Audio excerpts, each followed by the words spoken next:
All right, here we are, Monday night Novak news. It's Bidan and my colleague Harry. Harry, yes. Yes, so we're talking about how to stand out in a rental application. I know it's pretty tough out there. Eh? It is very tough. It is very yes. busy. So stay tuned and let's find out how to get your application approved.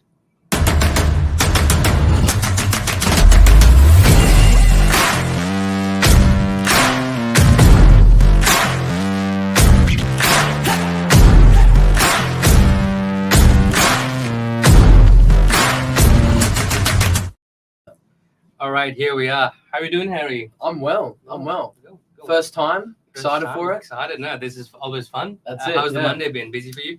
Busy. Always full out on a Monday.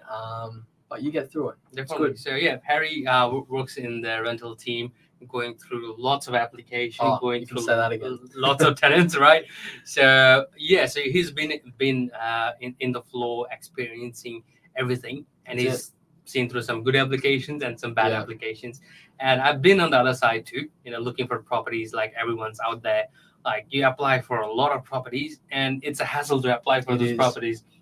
Going through all the references, pay slips, and lots of documentation. And at the end of the day, it's very sad to see that, unfortunately, your Yeah. application didn't go through, right? So, and at the end of the day, like, it's just you are the messenger. Yeah. But if I'm looking for a property, I always blame the agent.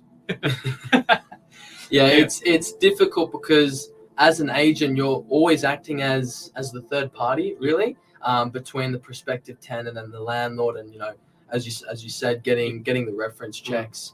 I would say the three biggest things that would increase your chances with applications is number one, your previous rental history. Yeah. So providing the contact details of your previous property manager, so we can give them a call and say, hey, look, we just want to ask you a few questions of how you were during your tenancy. So rental history is a really big one that the landlords love. I would go with financials, whether or not you can afford the property itself. Of course. Is another really big one. And the third one, employment. Obviously, landlords love to hear that security, whether or not you're employed, or if you've got any source of income coming in, really. Doesn't matter if that's passive or if that's just your normal wage from your job. But those are the three biggest factors. Definitely. Excuse me. I would include in your application. Yeah. So with that income bit, Harry, like, is there like a percentage of something that you guys measure? Like, if I earn less $1,000 a week, Yeah. like, does it have to be like certain percentage of that towards the rent? It's generally, so there's a general percentage that we work around with. We look at someone's income. We take 30% of someone's income, and we use that as a factor on whether or not that they can actually afford their property. So if, let's say their income is $1,000 a week, and the rent is $250 a week. Yeah. That because 30% of that, Makes sense. they'd be able to afford it. Definitely, yeah. I think with also the market, like, I think everyone knows it's been going for a few years now. There's not a lot of stock out there. Yeah. And you probably can see a lot of numbers in 100%. your open home as well. Yeah. And it gets very tricky. And there's one property, there might be 10 different people walking through. Yeah. And it's interesting because I've been working in PM for about 6.5, pushing 7 months now, and it's crazy because when I first started working alongside with Thomas, we were just full out, just leasing properties back to back, and now I think we're really going through a stabilization period, really. But I think in the next few weeks we're going to start having a lot more stock, purely because we're getting a lot of rent reviews, and normally when we get rent reviews, we get a lot of stock coming on the market because that's when landlords make the decision on whether or not they'd like to increase the rent. Normally when we have a lot of rent increases, there's a lot of properties that get vacated. So that's when we start seeing a bit more stock coming on the market. I did see the article as well. I think it was published 2 days ago. Now, the rental market, it's done its peak. Now it's on a plateau stage. It's plateaued, yes. It's plateaued, so people might not be getting the same amount of rent that they're getting. Like, you might be like, oh, who is going to pay that much amount of rent for that property? So that article was there saying now it's finally something's looking good. It's been going on since COVID, which is 2020, which is 4 years ago. Seems like yesterday, but It's been going on for a while that the rental market has been very tough, but now we can see it's plateaued a little. It has done, all the growth it has done, and even now, but people are still looking. They are. Like, There's still a lot of it's still out prospective there, right? tenants. One in particular, Mhm. 29 Plateau Road. We have an inspection for that one, an open inspection on Wednesday at 11:40 to 12 for those of you that are watching that might be interested. Yeah, we've already got about 4 applications, 4 or 5 actually already, for a beautiful home that hasn't even had its first open inspection. So you can really already start to see the numbers. Exactly. Yeah. So there are 4 applications. So like as a tenant, of course, if I'm applying for a property, I've gone through all the hard work and applying for it. I would love to be in that space. Yes. 100%. So out of those 4, how do I stand out? So as Harry mentioned, the 3 factors: employment references, financials, and rental history. I think rental history goes a long time. It does. It basically shows how you've been as a tenant. Yeah. And looking at the history, oh, cool, they paid rent on time, they maintain the No property arrears. very well. No arrears is also a really That's a big big thing. time. If you're a really good rent payer, you pay your rent on time. That's one of those top factors that landlords Why do love to see. do all these background checks, Harry? It really just gives you a better understanding of how the person is as a tenant and how the person is, as a person. You know what I mean? It's just to see whether or not they're a good fit for the property, if they can afford it, if they're just an overall good tenant. Really, yeah. That's great. I also heard the other day, like if you dress well, present well at the open home, the agent remembers you.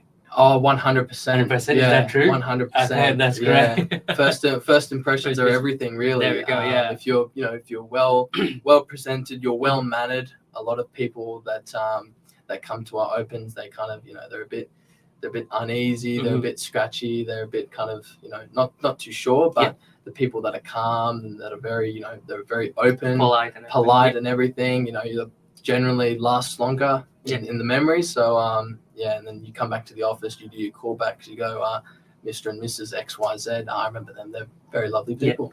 There you go. So personality wise is also a big thing, I would say, just so you can get a better understanding of them as a person. Definitely, the screening process is different. So at the end of the day, it's the landlords, the owners who decide who they want to go ahead with, who they feel comfortable with, I believe. And as the PM, you kind of, I would say, you help them make that decision. You consolidate with them who you believe would be the best application, the best fit for their property, which I believe it's a huge responsibility, because you're deciding the people that are going to be living in the property for the next 12 months or however long the duration of the lease agreement is, really. So So basically, I think everything has to be up to date when you're applying for a property. Get your references in order, let your employment history to be accurate. Call your manager and boss saying, hey, I'm applying for this property, do the reference checks, because that goes a long way. Yeah. If the reference checks has been done, because as a property manager, Harry will call your employee and all your property managers saying, how has they been? Yeah. Now, Mr. John, how is he doing? Is he paying rent on time? Is he actually making that amount that he's stated? Yeah. Right? Oh my God, the amount of time where I have a lot of tenants that might be lying a little bit. Yeah. Just to push them over the line, with how much they're earning. Yeah. And then you go through your application, you go to pay slips, bank statements, and sometimes it just doesn't always add up, which I get a lot of the time. Yeah. But yeah, definitely don't lie. Yeah. That's another really big thing I'd keep in mind. Always be honest. Be truthful on your application. Definitely. So what does a good application look like, Harry? A good application. Good application is something that includes those 3 points that I've mentioned. And honestly, what I just said, truthful and honesty, for me, is a big thing. Because if you're truthful and honest on your application, it gives me a good understanding of how you are as a tenant. And I know that I'm not going to have any issues or too many issues with you during the tenancy. So So kind of, when you're applying for properties, always sometimes it helps, I guess, to put a little description about yourself as well.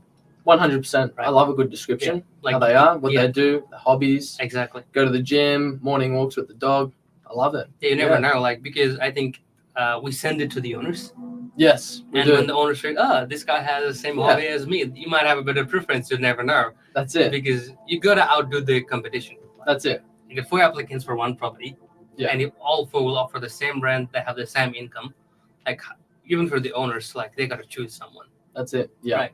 So 100%. do the best you can. Like go that extra mile, and you will be able to secure the property. Couldn't agree more with you with that. Right. So like I've been on the other end too. So Yeah.